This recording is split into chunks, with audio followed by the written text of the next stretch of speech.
asambleísta Patricia Enríquez. Señor presidente, compañeros asambleístas, ciudadanos que han venido de los diferentes sectores de la frontera, especialmente de Huaquillas y Arenillas, hoy podemos ver, y como es de conocimiento público, señores asambleístas, esta ratificación y presentación de esta ley hoy en esta asamblea nace como respuesta a lo que está pasando en la frontera norte. Aquello que vive hoy día el pueblo del norte, el pueblo fronterizo que tiene miedo, que tiene terror.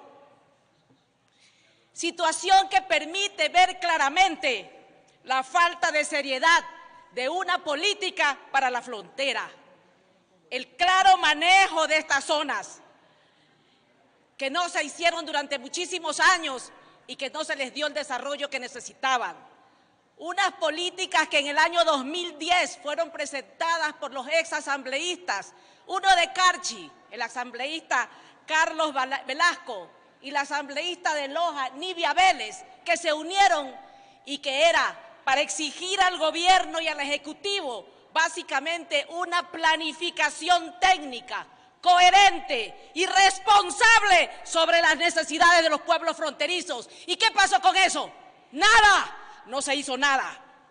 Hace unos meses, cuando no se escuchaba cómo se vivía y se sentía el problema que hoy atraviesa nuestra frontera, algunos asambleístas, y en especial el expresidente en noviembre del 2016, dijo: el Ecuador pasó de ser un país de desarrollo humano medio a desarrollo humano alto.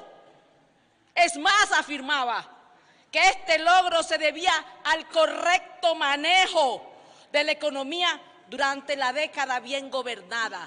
Señores pobladores de la frontera, ¿fue eso realidad? No, señores, no se trató a los pueblos fronterizos como se debía.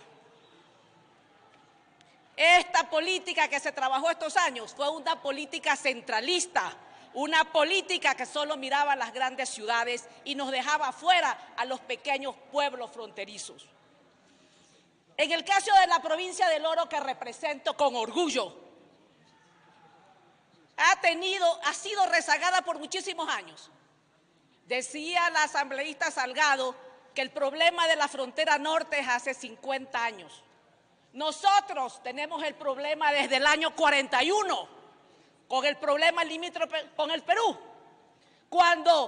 Por ese problema, cuando nos invadieron, nos destrozaron, y yo mismo creo que pasó con Loja y con Zamora, no se invirtió un centavo en el desarrollo de estos pueblos fronterizos, por el miedo de que entren nuevamente los peruanos y nos invadan. Cuando se firma la paz, que ahora este año cumple 20 años de esa firma, se consiguieron recursos económicos. Y esos recursos económicos para el desarrollo de la frontera sur, ¿dónde se establecieron? Porque esos pueblos siguen siendo pobres, porque esos pueblos siguen sin tener los servicios básicos. Yo creo que han pasado 20 años es mucho, y debió haberse desarrollado la zona fronteriza mucho más, muchísimo más, porque había convenios bilaterales, había binacionales. Yo hablo de la frontera sur, pero también lo había en el norte. ¿Se cumplieron esos proyectos? No se cumplieron. Y la gente sigue pobre en esos sectores. En cantones como Arenillas, como Huaquillas, como Santa Rosa, parte de su población no cuenta con estos servicios básicos. Todo el sector de la frontera no tiene alcantarillado en muchos lugares. Y otra gran parte de la población no accede a la educación por haber eliminado aquellas escuelas unidocentes, mal llamadas unidocentes.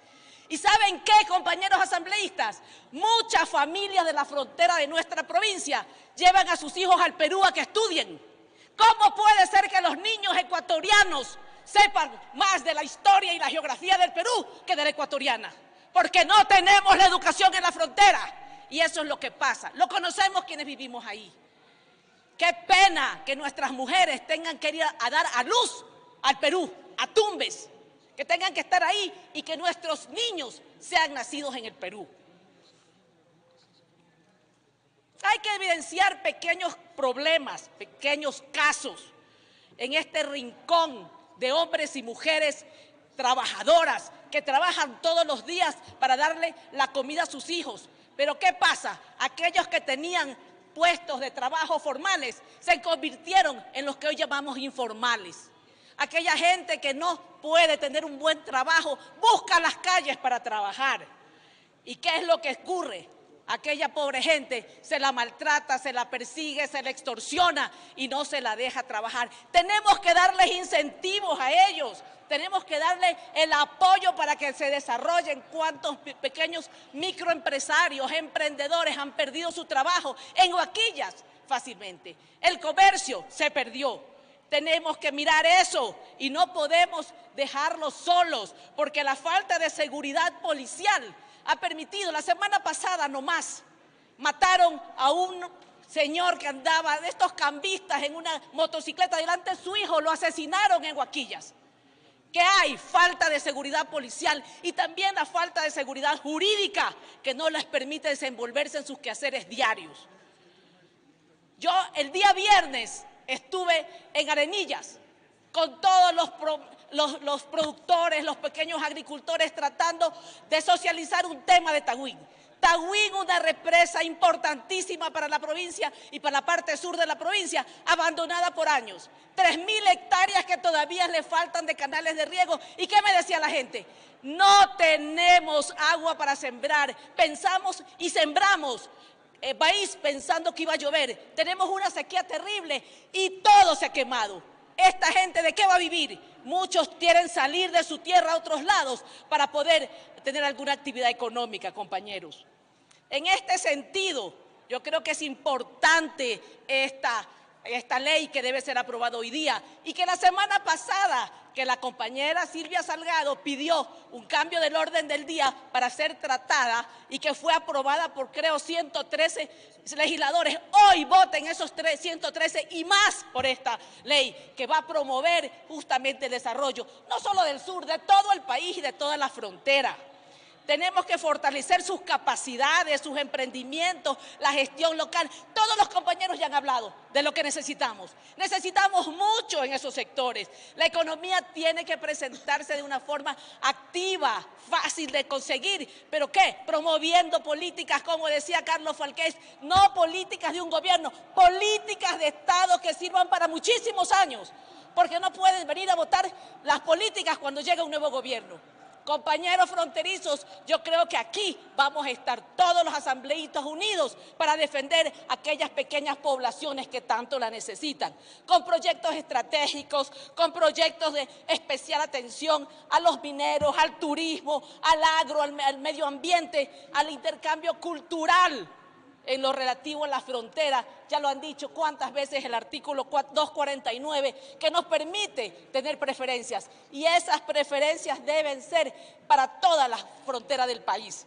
Muchísimas gracias por estar aquí, muchísimas gracias por acompañarnos y yo creo que el corazón de todos los asambleístas presentes en esta tarde va a decirle sí y van a votar en forma afirmativa a esta ley que tanto lo necesita para que en el futuro estas provincias y estos cantones limítrofes que fueron abandonados por muchos años no sean nuevamente olvidados. Muchísimas gracias y buenas tardes.